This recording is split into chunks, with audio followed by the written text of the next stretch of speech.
हम समाज को दे क्या रहे हैं? कुछ तो देना पड़ेगा।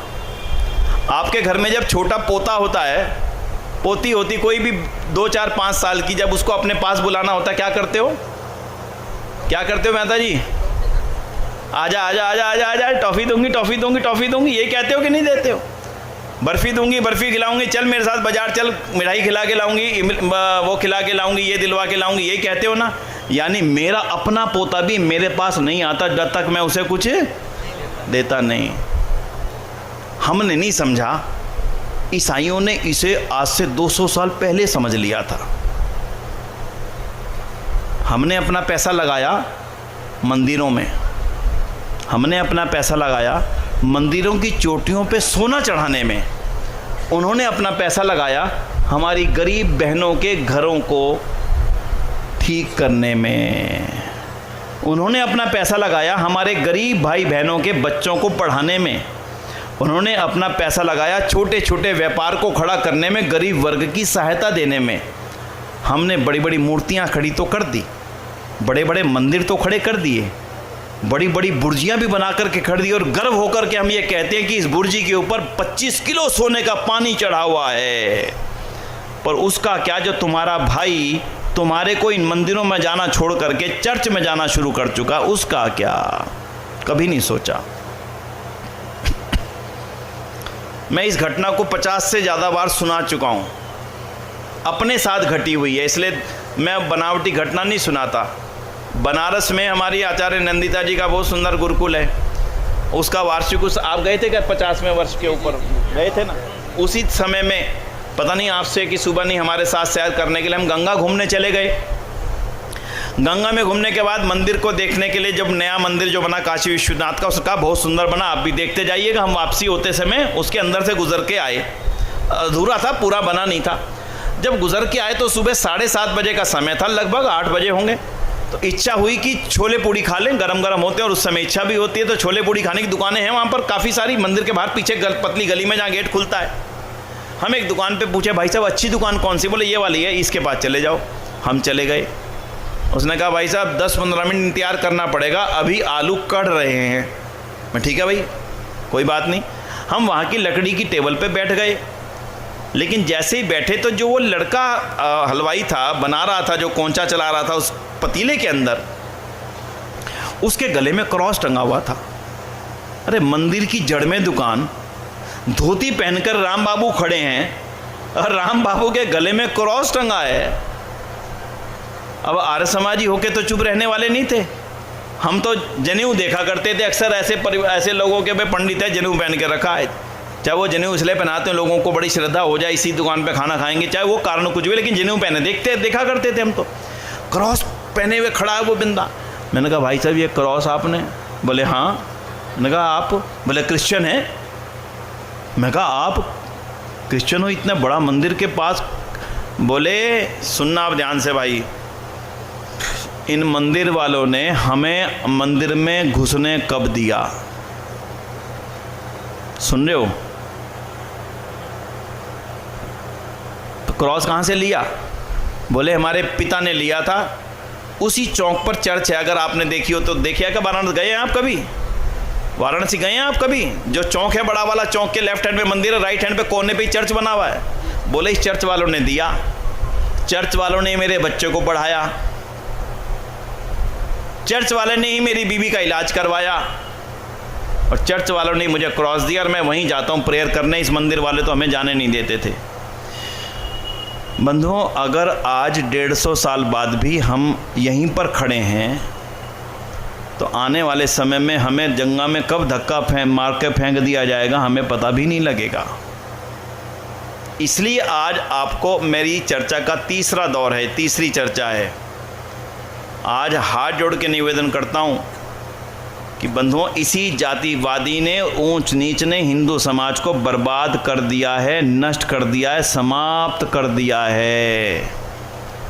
अगर आज भी हम ना जागे, आज भी हम ना जगे, आज भी हमने ना जगाया, आज भी इसके खिलाफ मजबूती से आवाज ना उठाई, आज भी अपने मनों से वास्तव में जातिवाद को छुआछूत कर बिल्कुल दूर ना फेंका, आप बचने वाले नहीं, किसी भी कीमत पर बचने वाले नहीं। आप कहते मंदिरों में भीड़ नहीं आती, भाई साहब चर्चों में तो भीड़ लगी है। मैं 2 उदाहरण आपको दूंगा, एक चर्च का दूंगा, एक मुस्लिम्स का दूंगा, उत्तर आपने देना है। हमारे पास एक बहन आती थी जो क्रिश्चियन मिशनरीज में काम करती थी। बाद में उसको पता लगा सत्यार प्रकाश पढ़ कर कि वास्तव में तो आर्य समाज ही ठीक है, वो हिंदू बन गई और वो क्रिश्चियन जिनको बनाया गया था उनको वापस लाने के लिए काम करने लगी आंध्र प्रदेश के अंदर। वो दिल्ली में एक गोष्ठी में आई तो मेरे से मिलने के लिए भी आई। उसने एक उदाहरण दिया, वो सुनना आप आराम से। वो ये बोली कि विनय जी, मैं गांव में गई, यहाँ मुझे पता था यहाँ पे 20 परिवार को क्रिश्चियन बना लिया गया है, तो मैं एक बहन के पास गई, उससे पूछा तुम क्रिश्चियन क्यों बनी? बोली मैं क्या बताऊं, 7-8 साल पहले मेरे पति की डेथ हो गई थी और हमारे पास ज़मीन वगैरह नहीं थी। मेरी एक बेटी थी छोटी, उस बेटी को पढ़ाने के लिए जिस स्कूल में डाला हुआ था उसकी फ़ीस थी 300 रुपया और मेरे पास 300 रुपये भरने के थे नहीं। किसी ने मेरे को सलाह दी कि तुम मंदिर जाओ, शायद मंदिर से भगवान तुम्हारी सहायता करें। जब मैं मंदिर गई तो मंदिर के पुजारी ने कहा कि 11 रुपये का प्रसाद चढ़ाओ, भगवान की कृपा होगी। अब मैं पहले पैसे नहीं थे मेरे पास, और पैसा कहाँ से चढ़ाऊँ? मैं लौट के घर को आ गई तो मेरे पड़ोस में रहने वाली एक बहन ने मेरे को कहा कि तुम मेरे साथ चर्च में चलना, शायद वहाँ पे तुम्हारी कोई सहायता हो जाए। मैं चर्च में गई, मैंने कहा कि मैं अपने बच्चे की फ़ीस नहीं भर पाई हूँ, अगर मेरी फ़ीस की सहायता कुछ हो जाए। तो चर्च के पादरी ने बाकी बात बाद में की, मेरे को 3 महीने की फ़ीस का पैसा दिया और ये कहा कि फिर तुम चर्च में आना, संडे की प्रेयर में आना, गॉड तुम्हारी हेल्प करेगा। और मैंने जाकर के फ़ीस वो जमा करा दी, मेरा बच्चा पढ़ने जाने लग गया और अब मेरे को चर्च से बच्चे की फ़ीस मिल जाती है और कुछ सहायता भी मिल जाती है। अब मेरा प्रश्न आपसे है, वो आज के बाद में मंदिर में जाएगी या चर्च जाएगी? बोलो। अगर हम सबका उत्तर एक है तो फिर प्रश्न किससे करें? बोलिए। फिर हम किस लिए नारे लगाएं, किस लिए जोर जोर से बोले हिंदू धर्म की जय, वैदिक धर्म की जय? अगर मेरे पास किसी एक गरीब बहन की बेटी को पढ़ाने का पैसा नहीं है और मैं उस पैसे से बड़े बड़े मंदिरों की बुर्जियों पे सोना चढ़वा रहा हूँ, लाखों करोड़ों रुपयों के पत्थरों से वहाँ के मंदिरों को शानदार बना रहा हूँ, आप समझ लेना कि हिंदू धर्म बचने वाला नहीं। ये आपसे मैंने उत्तर लिया और ये सच्ची घटना जो मेरे को सच्ची बहन ने सुनाई है। बहन अभी भी है, बहुत महत्वपूर्ण काम वो कर रही है अपनी दृष्टि, लेकिन घटना उसने सुनाई कि वो बहन यहाँ कैसे जाएगी? बताओ विनय जी, क्यों जाएगी? अब आगे सुनना। वही चर्च, हमारे भाई साहब कई बार कहते हैं हमारे यहाँ पे यहाँ धर्मांतरण हो रहा है गजब का। धर्मांतरण बिना टॉफी दिए नहीं हो रहा,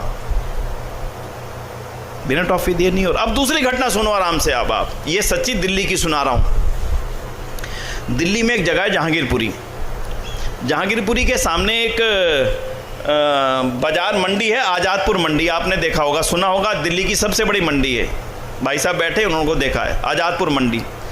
आज़ादपुर मंडी में कोई भी व्यक्ति चला जाए उसको काम धंधा मिल जाता है। वो पल्लेदारी कर लेगा, फल ढो लेगा, कुछ भी कर लेगा, उसको थोड़ा बहुत पैसा मिल जाता, मजदूरी, अच्छी मजदूरी कर लेता है वो व्यक्ति।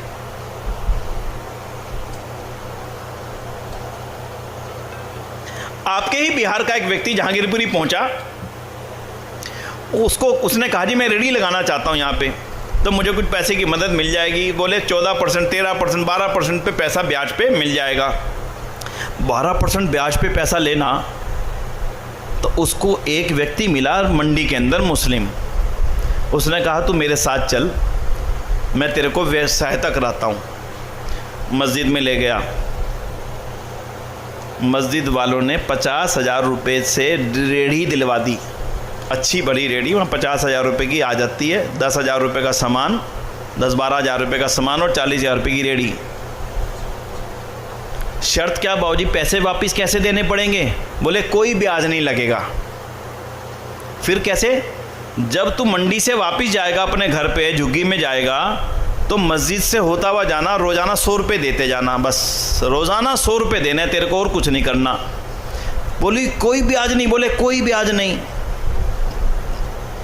भाई साहब, जो बिहार से जाकर के दिल्ली में एक दिन भी मंदिर नहीं गया था, अब वो रोज़ाना कहाँ जा रहा है? कहाँ जा रहा है भाई साहब? उत्तर कौन दे रहा है? आप दे रहे हैं। और डेली मस्जिद जा रहा है। थोड़े दिन बाद कहता 6 महीने तक मैं गया। 6 महीने में कितना पैसा उतर गया जी बोलिए? 18,000 रुपये उतर गया। उसने कहा जी मौलवी साहब से मिलो, अगर वो शायद आपकी सहायता कर सकें। उसने कहा सुन भाई, जितने पैसे दे दिए तूने ठीक है, अगर तू अब्दुल बन जाएगा तो आज के बाद जितना पैसा है तेरा सारा ख़त्म, तेरे को 100 रुपये भी नहीं देने। अब बोलो मेरा पैसा कहाँ लगना चाहिए? आराम से सोचो बंधुओं, मेरा पैसा बोलो कहाँ लगना चाहिए? बोलिए। अगर आज भी हिंदू समाज ने ना समझा, बनाइए बड़े बड़े मंदिर, कौन रोकता है? कोई नहीं रोकेगा। लेकिन उन मंदिरों में आपके गरीब परिवारों के लोग नहीं जा रहे, वहाँ चढ़ाना पड़ता है और यहाँ से मिल रहा है। बंधुओं, हमारी नफरी उनके हाथ में जा रही है। थोड़े दिन बाद के भारत माता के जय के नारे नहीं लगने वाले, थोड़े दिन बाद नारे दूसरे लगेंगे। इसलिए आज की गोष्ठी में ये आर्य समाज की सबसे बड़ी लड़ाइयों में से एक है। उनमें से पहला हिस्सा, आज के बाद छुआछूत नहीं मानूंगा बिल्कुल भी, अपने मन से फेंकिए, मन से फेंकिए, मन से फेंकिए। हमारे मनों में भरा गया है उसके खिलाफ, हमारे मनों में जहर भरा गया है। ये छोटा है, ये नीच है। भाई कैसे नीच है? गंदगी मैं करता हूं, वो उसको साफ करता है, तो वो नीच कैसे हुआ? ये समझाओ। मेरी माँ थी ना जो मेरी गंदगी को साफ करती थी, मेरी माँ नीच थी क्या? बोलना जरा। तो फिर वो नीच कैसे हुआ जो आपकी गंदगी को साफ करता है? जो आपकी फैलाई हुई गंदगी को उठा उठा करके लेकर के जाता है, वो नीच कैसे हो गया? मुझे तो समझ में नहीं आया।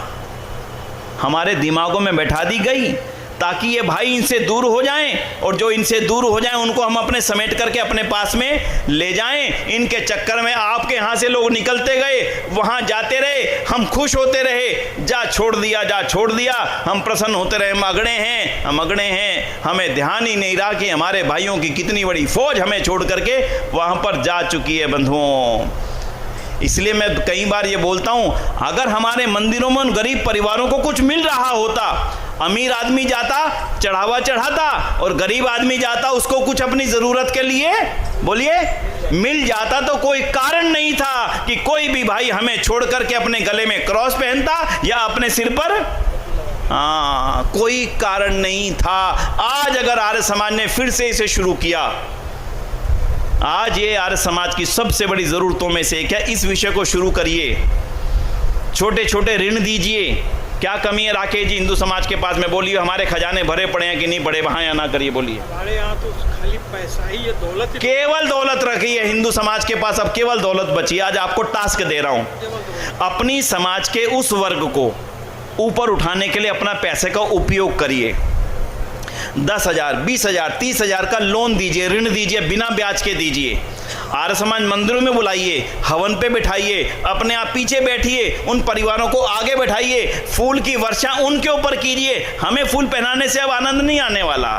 उन बच्चों को आगे बैठाइए, उनके परिवारों को आगे बैठाइए, उनकी छोटी छोटी ज़रूरतों को दूर करिए, छोटी छोटी ज़रूरतों को पूरा करिए। किसी के बच्चे की शादी है, किसी के बच्चे की पढ़ाई है, किसी विधवा बहन की कोई छोटी बड़ी ज़रूरत है, मेरा धन उससे पूरी कर सकता है। मंदिरों के चढ़ावे से लाख बड़ा चढ़ावा ये है जिसने हमारे गरीब परिवारों को ऊपर उठाने का काम कर दिया।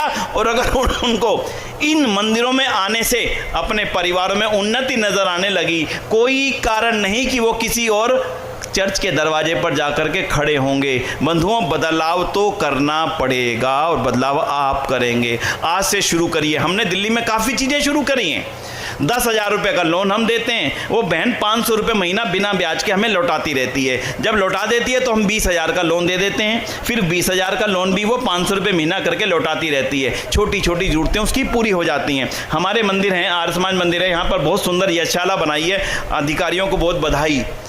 लेकिन अगर हमारी गरीब बहन को ये लगे मैं विधवा हूँ, मेरी बेटी की शादी होनी है, खर्चा बड़ा भारी होगा और आर्य समाज मंदिर में मेरी बेटी की शादी फ्री हो जाएगी, कोई पैसा नहीं लगेगा, तो बोलो वो आपके साथ जुड़ेगी कि नहीं जुड़ेगी? जुड़ेगी। बस यही आज के समय की सबसे बड़ी ज़रूरत है और यही इन आर्य समाज मंदिरों की उपयोगिता है। यही हमारे मंदिरों की उपयोगिता है और वो उपयोगिता कोई नहीं है।